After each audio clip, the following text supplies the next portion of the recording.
So students, today we will discuss need for second law of thermodynamics. बेटा first law of thermodynamics हमारा क्या है? Conservation of energy. That is energy can neither be created nor be destroyed. It can be transferred from one form to another form. लेकिन जो first law of thermodynamics है ये sufficient नहीं रहा और इसकी कुछ लिमिटेशंस रही. ये हमें कुछ चीज़ों के बारे में एग्जैक्ट नहीं बता पाता. जैसे फर्स्ट वो क्या है? फर्स्ट लॉ ऑफ थर्मोडायनामिक्स ये नहीं बता पाता कि direction of flow of heat क्या है. फर्स्ट लॉ ये तो कहता है कि अगर एक particular amount of energy system या सराउंडिंग से डिसअपियर होती है तो इक्वल अमाउंट ऑफ एनर्जी दूसरी जगह अपेयर हो जाएगी. तो पर वो ये नहीं बताता कि उसका फ़्लो क्या है, उसकी फ़्लो की डायरेक्शन क्या है. जो आपका फर्स्ट लॉ ऑफ थर्मोडायनामिक्स है उसके अकॉर्डिंग जो आइस है उससे आप वाटर को बॉयल कर सकते हो. फॉर एग्जांपल आपकी 0 डिग्री की सेल्सियस की आइस है और आप इसका टेम्परेचर और कम कर दो, मान लो -70 डिग्री सेल्सियस, अपने आप हो जाएगा इसका टेम्परेचर और उस एनर्जी को ये वाटर को बॉयल करने में यूज़ कर सकता है. लेकिन ऐसा पॉसिबल नहीं है बेटा. बिना किसी एक्सटर्नल एजेंसी का यूज़ किए आप ऐसा नहीं कर सकते. तो जो आपका जो फर्स्ट लॉ ऑफ थर्मोडायनामिक्स है वो ये नहीं बताता कि जो हीट का फ्लो है उसका डायरेक्शन क्या है. उनके अकॉर्डिंग कोल्डर बॉडी से हीट को हॉटर बॉडी की तरफ ट्रांसफ़र किया जा सकता है. लेकिन नॉर्मल प्रोसेस क्या होता है? हॉट से हीट ट्रांसफ़र कोल्ड की तरफ होता है. तो ये बात direction of flow first law of thermodynamics से क्लियर नहीं हो पाया. सेकंड क्या है? First law has no criteria for spontaneity of the process. यानी कि कोई प्रोसेस स्पॉन्टेनियस होगा या नहीं होगा उसके बारे में नहीं बताता. नेचर के अंदर बहुत सारे प्रोसेस होते हैं जो यूनी डायरेक्शनल होते हैं, इरिवर्सिबल होते हैं, एक ही डायरेक्शन में होते हैं.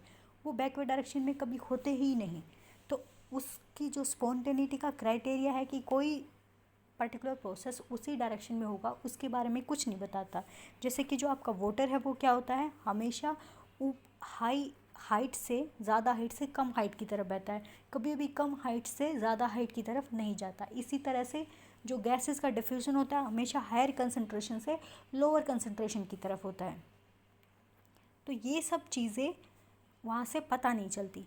तो फर्स्ट लॉ क्या कहता है? Decrease in heat content is a measure of spontaneity. यानी कि जो हीट निकलना वो क्या है? मेज़र है स्पॉन्टेनिटी का. पर बहुत सारे ऐसे एग्जाम्पल हैं जिसके अंदर, जैसे कि ये प्रोसेस है वाटर का वेपराइज होना एट लो प्रेशर पे, उसके लिए जो इंटरनल एनर्जी है वो क्या है? पॉजिटिव है, फिर भी ये प्रोसेस होता है.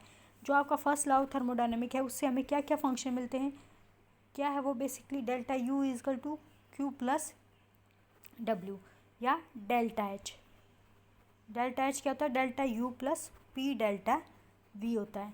तो जो फर्स्ट लॉ ऑफ थर्मोडायनामिक्स है उससे हमें इंटरनल एनर्जी और एच के बारे में मिलता है ज़्यादातर. और यू और एच किसी भी रिएक्शन की स्पॉन्टेनिटी को पूरी तरह से एक्सप्लेन नहीं करते हैं. तो जो फर्स्ट लॉ ऑफ थर्मोडायनामिक्स है वो ये नहीं बता पाता कि कोई प्रोसेस कब स्पॉन्टेनियस होगा. दूसरा एग्जांपल है dissolution of ammonium chloride in water. इसके लिए डेल्टा एच क्या है? पॉजिटिव. ये कहता है बेटा फर्स्ट लॉ से कि डेल्टा एच जिसके लिए नेगेटिव होगा, जो एक्सोथर्मिक रिएक्शन होगी सिर्फ वही स्पॉन्टेनियस होगी. जो एंडोथर्मिक रिएक्शन है वो स्पॉन्टेनियस नहीं होती है. लेकिन ऐसी बहुत सारी रिएक्शन है जो एंडोथर्मिक है लेकिन नेचर में होती हैं. तो फर्स्ट लॉ से हमें इंटरनल एनर्जी यू और एच फंक्शन मिलते हैं जो कि स्पॉन्टेनिटी के बारे में हमें कोई आइडिया नहीं देते.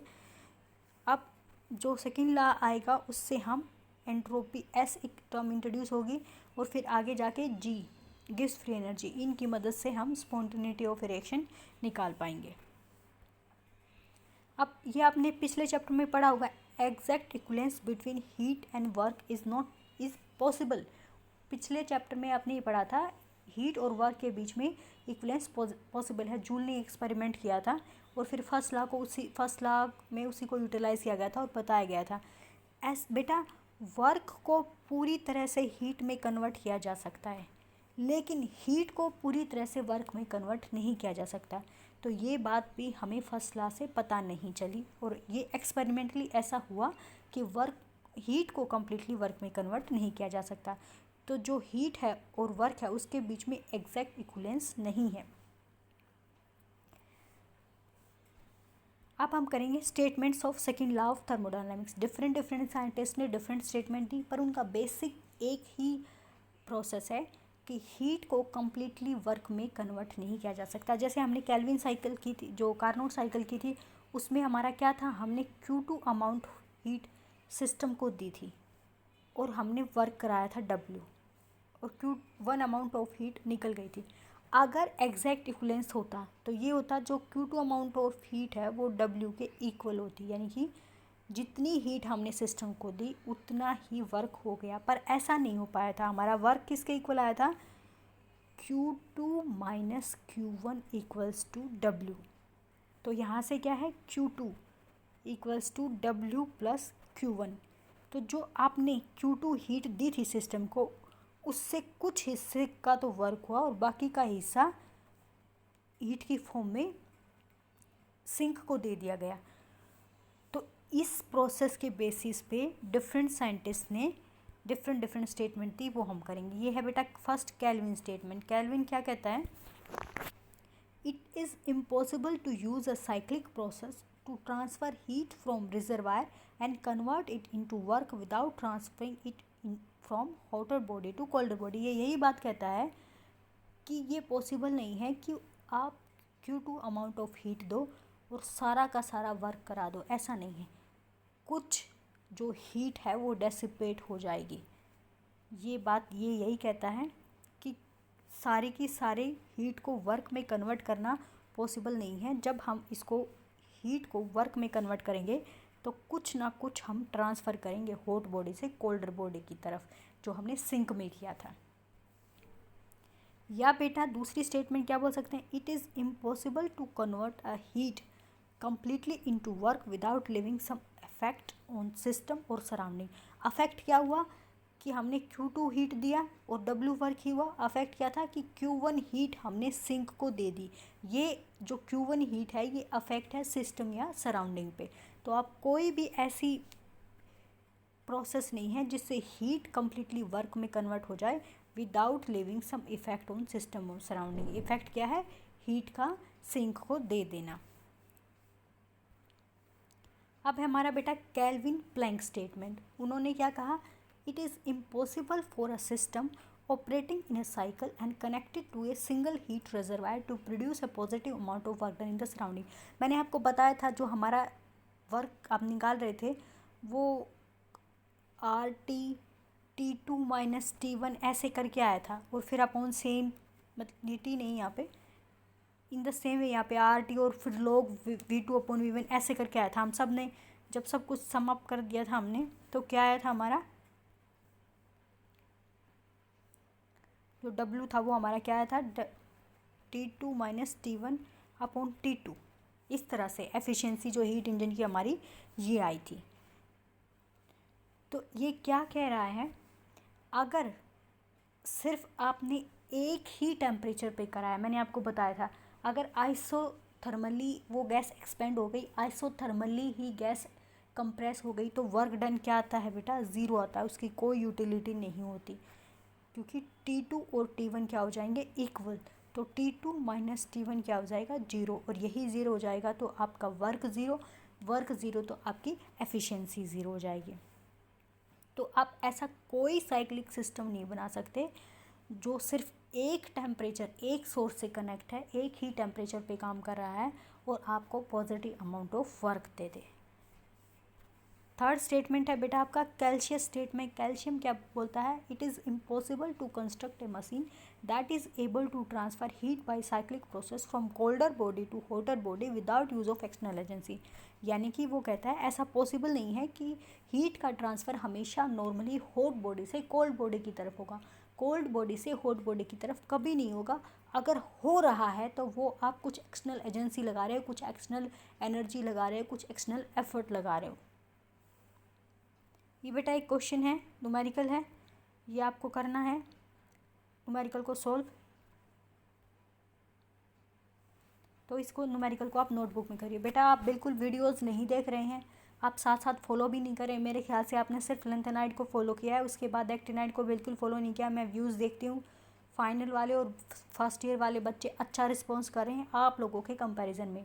मैं बेटा नेक्स्ट जो वीक है टेस्ट लूँगी एक्टिनाइड्स का, और फिर एक्टिनाइड्स का टेस्ट होने के बाद जब ये यूनिट ख़त्म हो जाएगी तो मैं इसका भी टेस्ट लूँगी। तो आप साथ साथ करते रहेंगे तो आपके लिए बेटर रहेगा, और मैं जूम क्लास के थ्रू टेस्ट लूँगी आपका। अब हम करेंगे थर्मोडायनेमिक स्केल ऑफ टेम्परेचर।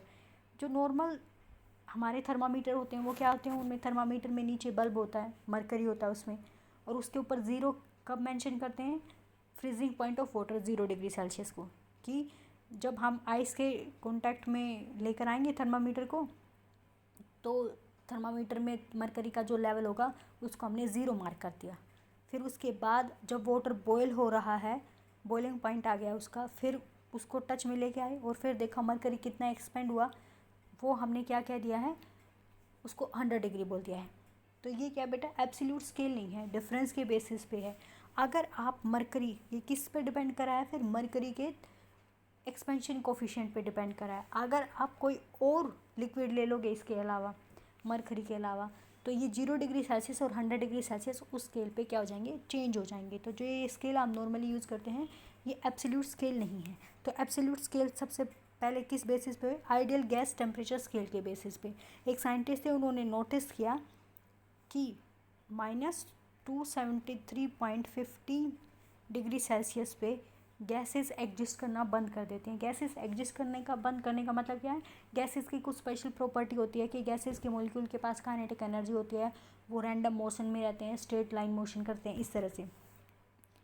तो इतने टेम्परेचर पे गैस के पार्टिकल के पास कोई काइनेटिक एनर्जी नहीं होती, उनका मोशन क्या हो जाता है, चीज़ हो जाता है, स्टॉप हो जाता है, सीज होता है। तो उसकी वजह से हम ये नहीं कह सकते कि वो एक गैस है।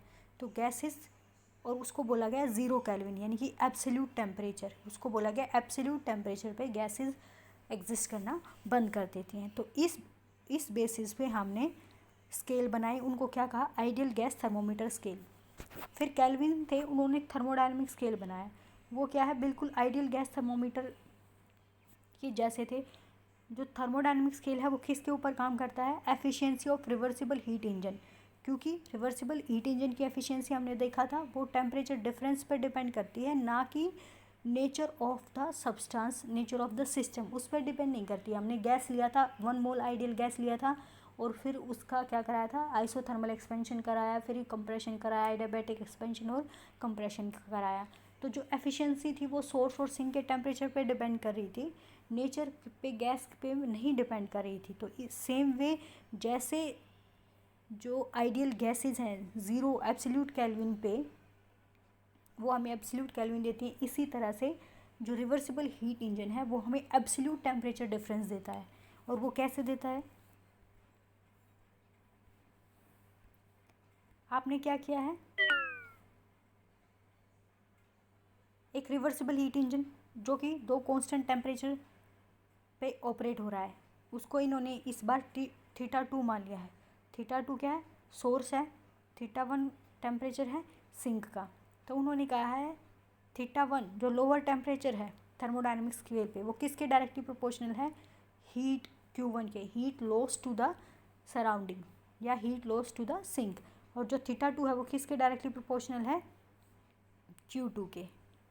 तो इसी कंसेप्ट को ये लेके चले हैं, अगर थीटा 2 Q2 के डायरेक्टली प्रोपोर्शनल है और थीटा 1 Q1 के डायरेक्टली प्रोपोर्शनल है, तो ये रिलेशन बन गया क्या, Q2/Q1 इक्वल्स टू थीटा 2/थीटा 1। इस रिलेशन में हमें क्या करना है बेटा, यहाँ से लेके चलेंगे और वो सब करना है जहाँ हम एफिशिएंसी तक पहुँच जाएं।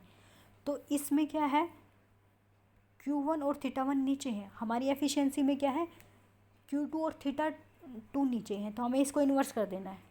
इन्वर्स करने के बाद ये Q1/Q2 इक्वल टू थीटा 1/थीटा 2 हो जाएगा। फिर क्या हमारा Q2 माइनस Q1, तो इनको एक से सब्ट्रैक्ट कर देना है इस इक्वेशन को। तो हमारी ये क्या हो जाएगी, एफिशिएंसी किसकी फॉर्म में, Q2 minus Q1/Q2 equals to theta 2 minus theta 1/थीटा 2। और ये क्या है बेटा, W, Q2 माइनस Q1 क्या है, W के इक्वल।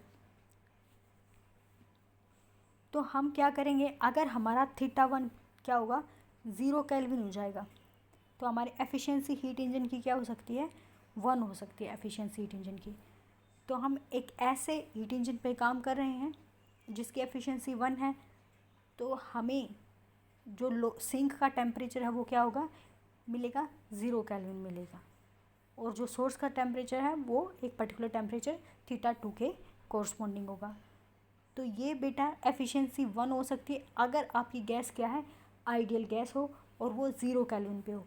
और आप जानते हैं गैसेस आइडियल गैसेस होती ही नहीं, वो क्या होती है, रियल गैसेस होती हैं। तो कभी भी ईटा जो है वो 1 नहीं हो सकती। लेकिन इस कंसेप्ट को हम जो टेम्परेचर हैं थर्मामीटर से उसको बनाने के लिए यूज़ कर सकते हैं, एब्सोल्यूट टेम्परेचर मेजर करने के लिए यूज़ कर सकते हैं। अब एंट्रोपी, मैंने शुरू में कहा था कि जो सेकंड लॉ ऑफ थर्मोडायनेमिक्स से हम एक फंक्शन डिराइव करेंगे, एस एंट्रोपी बोला था उसको। तो इसमें इसके डेरिवेशन के लिए हम क्या करेंगे, शुरुआत भर है इसकी, एफिशिएंसी को यूज़ करेंगे और इन्वर्स करेंगे। इस Q2 से इस पूरी इक्वेशन को डिवाइड कर देंगे तो ये क्या आ जाएगा 1 माइनस Q1/Q2। इसी तरह से T1 वाली साइड हो जाएगी। फिर इनको आपस में कैंसिल कर देंगे 1 को और माइनस माइनस को, तो हमारा क्या बच जाएगा Q1/T1 इक्वल टू Q2/T2। अगर इसको Q1/Q2 कर दे, इस Q2 को इधर ले आएँ और T1 को ऊपर ले जाएँ तो ये वही बन जाता है जो हमने थर्मोडायनेमिक स्केल में लेके चले थे। थर्मोडायनेमिक स्केल में हम ये लेके चले थे, फिर 1 सब्ट्रैक्ट किया था, फिर एफिशिएंसी बनाई थी। एंट्रोपी के केस में हमने उल्टा करना है। तो यहाँ से ये बेटा Q1/T1 इक्वल्स टू Q2/T2, यानी कि एक कॉन्स्टेंट है। जैसे हम बॉयल्स लॉ में क्या करते हैं, P1V1 इक्वल्स टू P2V2। तो हम क्या बोलते हैं, PV क्या है, कॉन्स्टेंट है, ऐसे बोलते हैं हम। तो इसी तरह से इसमें क्या है, Q1/T1 इक्वल्स टू Q2/T2। तो ये क्या है, कांस्टेंट है। तो इस तरह से हम क्या बोल सकते हैं। और रिवर्सिबल क्यों लगाया है, क्योंकि ये कार्नोट एफिशिएंसी वाला इंजन यूज़ कर रहे हैं हम। और कार्नोट इंजन जो है वो हमारा क्या है, रिवर्सिबल प्रोसेस है और साइक्लिक प्रोसेस है। तो यहाँ पे हमने क्यू रिवर्सिबल लिख दिया है। तो यहाँ से हम क्या कंक्लूड कर सकते हैं कि हीट अब्जॉर्ब और lost isothermally and reversibly divided by absolute temperature at which heat is extend is a constant quantity. यानी कि हीट अब्जॉर्ब यानी कि Q2 एट पर्टिकुलर टेम्परेचर, उस पे टेम्परेचर क्या था सोर्स का T2, या हीट लॉस यानी कि Q1 हीट लॉस करी थी और उस पे सिंक का टेम्परेचर क्या था T1, वो क्या है, एक कांस्टेंट क्वांटिटी होगी, जो कि हम यहाँ से प्रूव भी कर चुके हैं। अब जो Q2 था वो हमारा पॉजिटिव था, heat absorb by the system positive, heat given out by the system is negative, तो इसको नेगेटिव साइन दे दिया। तो यहाँ से ये टर्म इधर आ गई, तो हमारा क्या बन गया, Q1/T1 plus Q2/T2 equals to 0 है। अब जो Q है वो आपका स्टेट फंक्शन नहीं है। स्टेट फंक्शन क्या होते हैं, जो सिर्फ प्रोसेस है, जो सिस्टम है उसकी स्टेट पे डिपेंड करें। Q और W हीट और वर्क क्या है बेटा, आपके पाथ फंक्शन है, वो सिर्फ पाथ पे डिपेंड करते हैं। तो Q जो है साइक्लिक प्रोसेस के लिए वो 0 नहीं होता, उसकी कोई वैल्यू होती है। लेकिन समेशन ऑफ Q/2 वो क्या होगा, 0। तो ये एक अलग फंक्शन है जो कि सिस्टम की स्टेट पे डिपेंड करता है, और इसको हम आगे चलकर एंट्रोपी कहेंगे। इनफ फॉर टुडे बेटा, आप सारा रिवाइज करिए। मैं नेक्स्ट वीक आपका टेस्ट लूँगी एक्टिनाइड का, और फिर इसके बाद थर्मोडायनामिक्स का लूँगी। Thank you.